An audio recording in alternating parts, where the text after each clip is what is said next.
Hello students, मैं रवि कश्यप और स्वागत करता हूं आपका अकाउंट्स की 95 प्लस सीरीज में। स्टूडेंट्स, आज स्टूडेंट की डिमांड पर हम स्टार्ट करने वाले हैं एनपीओ चैप्टर।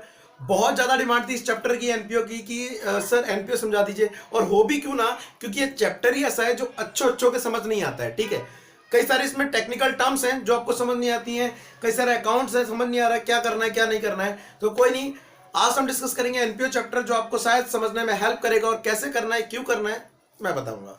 तो चलिए डिस्कस करते हैं एनपीओ, नॉट प्रॉफिट ऑर्गेनाइजेशन।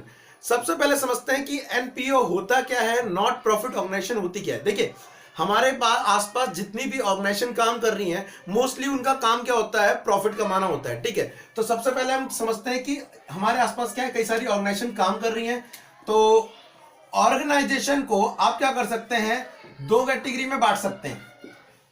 एक जो किसके लिए काम कर रही है, प्रॉफिट के लिए काम कर रही है। तो हमारे आसपास जितनी भी ऑर्गेनाइजेशन मोस्टली होती है वो प्रॉफिट के लिए काम कर रही होती है, लेकिन हमारे आसपास कुछ ऑर्गेनाइजेशन ऐसी भी हैं जो प्रॉफिट के लिए नहीं काम कर रही, लोगों को अपनी सेवा देने के लिए, लोगों को अपनी सर्विस देने के लिए काम कर रही होती है, जिनको बोलते हैं हम एनपीओ। ठीक है, तो ऑर्गेनाइजेशन एक का काम क्या है, प्रॉफिट कमाना, और एक का काम क्या है, सर्विस देना।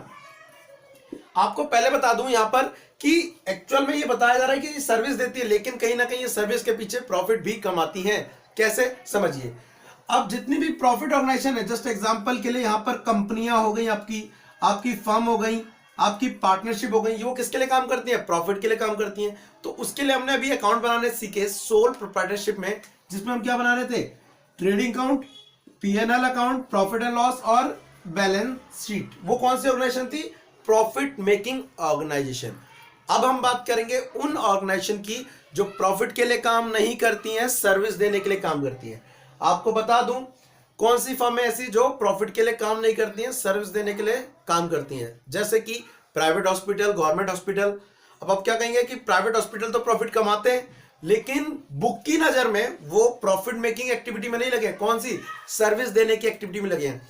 आपके प्राइवेट स्कूल्स, गवर्नमेंट स्कूल्स, तो अभी बात करें प्राइवेट स्कूल की, तो भाई उनका भी काम कहीं ना कहीं प्रॉफिट कमाना है, सर्विस देना तो यही है, लेकिन कहाँ प्रॉफिट भी कमाते हैं। लेकिन हम अकॉर्डिंग अगर बुक के चले तो इनका मेन पर्पस सर्विस देना है, प्रॉफिट देना नहीं है। तो हम बुक के अकॉर्डिंग चलेंगे, रियलिटी के अकॉर्डिंग नहीं चलेंगे। तो ये स्पोर्ट्स क्लब हो गए, स्कूल्स हो गए, हॉस्पिटल्स हो गए, कई सारी एनजीओस हो गई, ये सारे किस में आते हैं, एनपीओ के अंदर आते हैं। तो ऑर्गेनाइजेशन होता है दो तरह की, जो प्रॉफिट के लिए काम करेंगी वो होंगी प्रॉफिट मेकिंग ऑर्गेनाइजेशन, ठीक है, प्रॉफिट फॉर ऑर्गेनाइजेशन। और जो बिना प्रॉफिट के लिए काम करेंगी वो कहलाएंगी NPO. NPO, not profit organisation. इनका काम प्रॉफिट कमाना नहीं है, क्या देना है, सर्विस देना है। तो ये तो हो गई इसकी डेफिनेशन। अब डेफिनेशन के बाद यहां पर आती है इसकी फीचर्स, किसकी, एनपीओ की।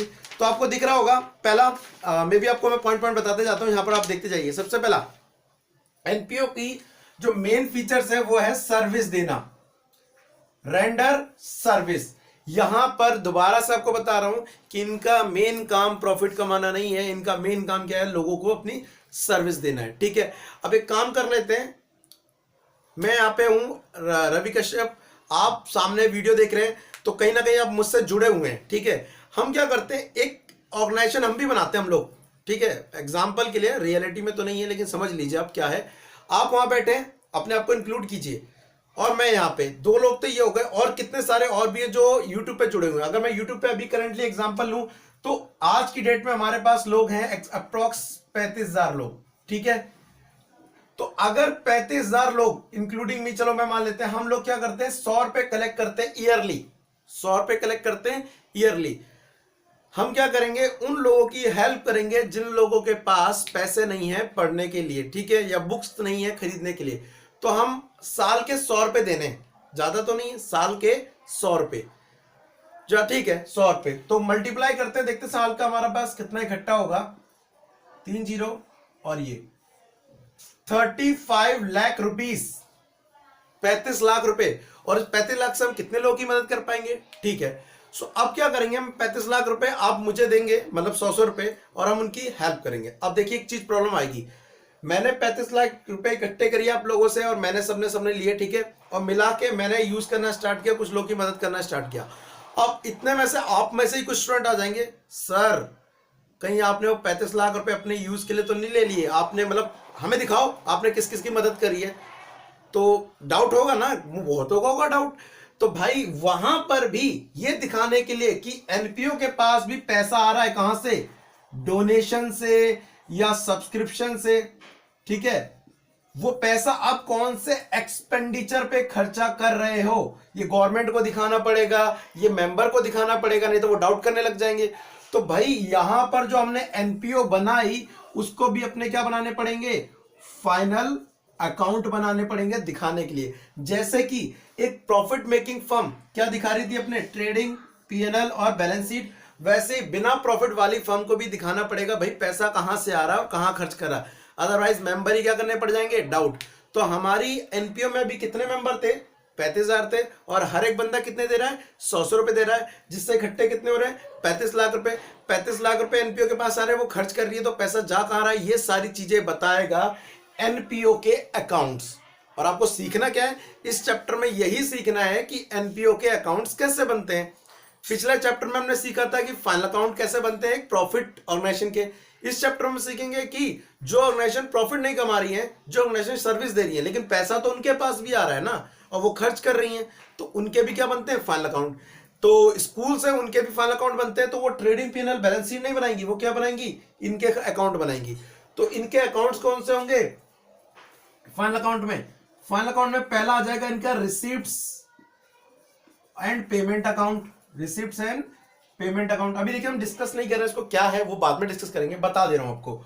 दूसरा यहां पे मेन बनेगा इनकम एंड एक्सपेंडिचर अकाउंट, और लास्ट में बनेगा तीसरा बैलेंस शीट, जो कि बहुत ज्यादा इंपॉर्टेंट है, ठीक है। तो देखिए 3 अकाउंट यहां हो गए, बेसिकली 3 अकाउंट यहां पे हो गए, ये हमें बनाने सीखने पड़ेंगे, किसमें, जब हम एनपीओ चैप्टर पढ़ेंगे। तो पहली हम फीचर्स की बात कर रहे थे, सर्विस देना है, यहां पे एनपीओ अलग होती है, इसके मेंबर अलग होते हैं, ठीक है, सेपरेट लीगल एंटिटी बता रहा है। दूसरा अकाउंट्स इनके भी बनाए जाते हैं, मैंने बता दिया आपको अकाउंट्स बनेंगे, ये इनकी फीचर्स है, ठीक है। यहां पर जो एनपीओ के हेड बनेंगे, मतलब अब एग्जांपल हमने जो एनपीओ चालू की थी, एनपीओ का नाम डाल लेते हैं क्या, एनपीओ का नाम अभी नाम दे देते, चलो I am topper NPO example है भाई, एक्चुअल में तो खुल नहीं रही है, आई एम टॉपर एनपीओ। तो इसमें क्या है, 35,000 मेंबर है, 35,000 को 100 रुपए ले रहे हैं, ठीक है, लेकिन कोई ना कोई तो इसका हेड भी होगा, कोई ना कोई इसका वाइस प्रेसिडेंट भी होगा, कोई ना कोई इसके अलग अलग जो डिपार्टमेंट है संभालेगा। तो आप बन जाइए कुछ मैं बन जाता हूँ कुछ। अच्छा ये डिसाइड कैसे होगा, लोग वोट करके बताएंगे कि, या जैसे भी आपस में डिसाइड हो जाता है कि इसको इसका हेड बनाया जाता है, इसको इसका चेयरमैन बनाया जाता है, इसको डिपार्टमेंट का, ठीक है।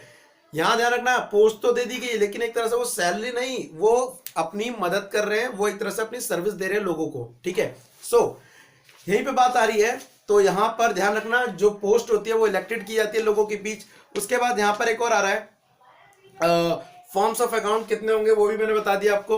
सो बेसिकली, और सोर्सेस ऑफ इनकम क्या होता है, ये एक इंपॉर्टेंट चीज है। यहाँ पे एनपीओ चालू कर रहे हैं, लोगों की मदद कर रहा, कहां से रहा है, तो यहां पर सोर्सेज ऑफ इनकम बहुत सारे, लेकिन हम डिस्कस करेंगे मेनली डोनेशन और सब्सक्रिप्शन के ऊपर। तो चलिए इसको आगे कंटिन्यू करने से पहले हम समझते हैं कि इंपॉर्टेंट वो कौन कौन सी टर्म्स है जो एनपीओ में बहुत ज्यादा यूज होंगी।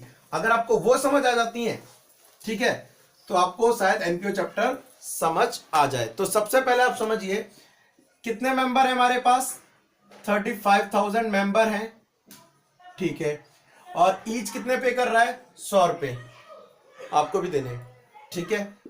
35,000 मेंबर है और ईच कितने पे कर रहा है, 100 रुपए। कितने इकट्ठे 35 लाख रुपए हमारे पास इकट्ठे हो गए हैं, ठीक है। अब एक चीज आपने इसको तो सुना ही होगा, चंदा, देखिए भाई चंदा दूसरा वाला है। अब इस चंदे को अगर मैं बेसिकली सिंपल वे में कहूं तो 2 टाइप में बांट सकते हो आप, एक होता है डोनेशन और एक होता है सब्सक्रिप्शन, ठीक है। समझिए दोनों का मतलब, आप एनपीओ के मेंबर हैं, आपको हर साल 100 रुपए देने हैं, आप क्या एनपीओ के मेंबर हैं, मैं एनपीओ का मेंबर हूं, मुझे भी हर साल 100 रुपए देने हैं। तो जो हम पैसा देंगे एनपीओ को, एनपीओ कौन है हमारी, आई एम टॉपर, हमने इसमें पैसा दिया कितने 100 रुपए, तो इसे बोलेंगे सब्सक्रिप्शन, ठीक है। कुछ लोगों को हमारा काम अच्छा लगा कि हम यार लोगों की भलाई कर रहे हैं, हम लोगों को पेन पेंसिल कॉपी किताब दे रहे हैं, तो उन्होंने कहा हम भी कंट्रीब्यूट करना चाहते हैं, हम भी पैसे देना चाहते हैं। उनने हमें 1000 रुपए दिए, 2000 रुपए दिए, लेकिन वो मेंबर नहीं थे, वो मेंबर नहीं थे, तो वो कहलाएगा डोनेशन। ठीक है, तो amount paid by members that is called subscription, basic सा। और अगर जो आउटसाइडर है फर्म के, वो क्या कहलाएंगे, पे कर रहे हैं, डोनेशन। दोनों होती है कि चीजें, लेकिन अगर मेंबरशिप में दे रहे हैं तो सब्सक्रिप्शन कहलाएगा, बाहर से दे रहे हैं तो डोनेशन कहलाएगा। तो आपको ये इंपॉर्टेंट टर्म समझ आई होगी, क्या, सब्सक्रिप्शन, उसके बाद डोनेशन। उसके बाद दूसरी इंपॉर्टेंट चीज आपको समझने वाली है यहाँ पर, entrance fees.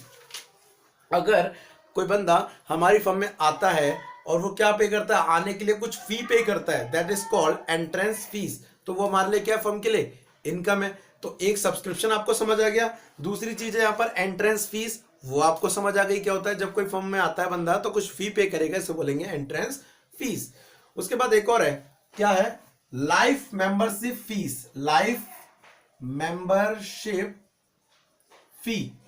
Life membership fees क्या होती है, अगर आपकी फर्म में कोई बंदा आया और उसने एक साथ पूरी टाइम की आपकी फी जमा करा दी, तो आप पे तो एक साथ कितनी सारी लायबिलिटी चढ़ गई। रीजन, अगर आपके पास एडवांस में बहुत सारा पैसा आ गया है किसी से, आपकी मेंबरशिप जो हर मंथ की थी वो ना लेके या साल की वो ना लेके एक साथ ले ली, तो वो क्या कहलाएगा, लाइफ मेंबरशिप फीस। और ये क्या होगी, एक तरह की लायबिलिटी, अभी हम सीखेंगे। उसके बाद लाइफ मेंबरशिप फीस के बाद आता है एंडोमेंट फंड। ये समझिए, एंडोमेंट फंड, डी, हाँ जी,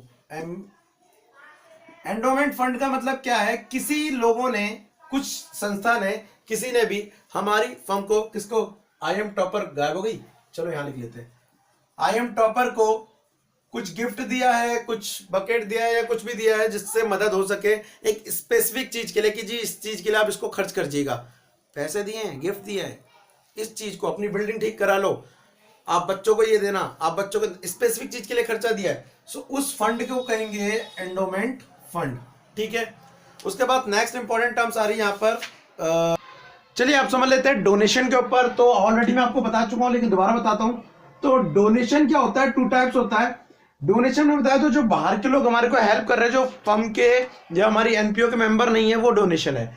अब डोनेशन एक हो सकता है स्पेसिफिक डोनेशन, ठीक है, और स्पेसिफिक, और एक हो सकता है सिंपल या जनरल डोनेशन। तो स्पेसिफिक और जनरल डोनेशन में क्या डिफरेंस है, देखिए, अगर कोई भी व्यक्ति, कोई इंडिविजुअल, कोई संस्था हमारी एनपीओ को हेल्प करती है, ठीक है, आई एम टॉपर एनपीओ को हेल्प करती है, देखिए एग्जांपल है, सीरियस मत लीजिएगा, ठीक है, तो कोई हेल्प करती है हमारे को, तो पैसे दे रही है और बोलिए कि आप आगे बढ़ाइए इसको, तो that is called simple donation. लेकिन अगर वो बोल रही है कि आप एक स्पेसिफिक चीज पे खर्चा कीजिए, आप अपनी बिल्डिंग पे खर्चा कीजिए, आप इस पे खर्चा कीजिए, और डोनेशन उसी चीज के लिए दे रही है, so that is called specific donation. ठीक है, उसके बाद नेक्स्ट पॉइंट एक और समझने वाली है, लेगेसी, इंपॉर्टेंट है। लेगेसी का मतलब क्या होता है, समझ लीजिए कि मान लीजिए किसी व्यक्ति की डेथ हुई और उसने अपनी विल में, अपनी वसीयत में लिखा कि मैं ये पैसा किसको देना चाहता हूं, इस एनपीओ को देना चाहता हूं, तो वो जो मैं पैसा रिसीव हो रहा है, वो जो मैं सामान आ रहा है, वो क्या कहलाएगा हमारे लेगेसी। और लेगेसी क्या होती है, एक लायबिलिटी होती है। ठीक है, उसके बाद एक और इंपॉर्टेंट टर्म्स है यहाँ पर, ऑनोरेरियम। आप इसे होनोरेरियम भी पढ़ सकते हैं अगर आपको पढ़ना है तो, वैसे मैं पढ़ूंगा ऑनोरेरियम। ऑनोरेरियम का मतलब क्या होता है, देखिए, ऑनोरेरियम का सिंपल सा वर्ड करूं तो इसका मतलब हो गया सैलरी पे करना, लेकिन आप इसको सैलरी ना वर्ड यूज करके क्या वो वर्ड यूज करते हैं, ऑनोरेरियम। होता क्या है, जो व्यक्ति हमारी फर्म से बाहर आ रहा है, एनपीओ से बाहर से आ रहा है, हमें कुछ बताने सिखाने, तो उसको हम सैलरी देंगे, लेकिन वर्ड सैलरी यूज ना करके क्या वर्ड यूज करेंगे, ऑनोरेरियम। तो ये मान ले क्या हो जाएगा, एक एक्सपेंसेस, या आप ये समझिए कि जो पोस्ट या कुछ काम ऐसे होते हैं जो रिस्पेक्टेबल होते हैं, तो उनके लिए वर्ड हम सैलरी वर्ड यूज ना करके, वेजेस यूज ना करके, फीस या ऑनरेरियम वर्ड यूज करते हैं। तो इसका मतलब समझ आ गया होगा। तो ये हमारे लिए क्या एक तरह का एक्सपेंस है। ठीक है, उसके बाद और भी टर्म्स आएंगी, sale of old newspaper, magazine, तो ये भी हमारे लिए क्या है, इनकम है भाई। क्यों, जब हमारे घर में न्यूज़पेपर इकट्ठे हो जाते हैं, हम बेच देते हैं, वैसे कर हमारी एनपीओ में हो जाएंगे तो भी हम क्या कर देंगे, सेल आउट कर देंगे।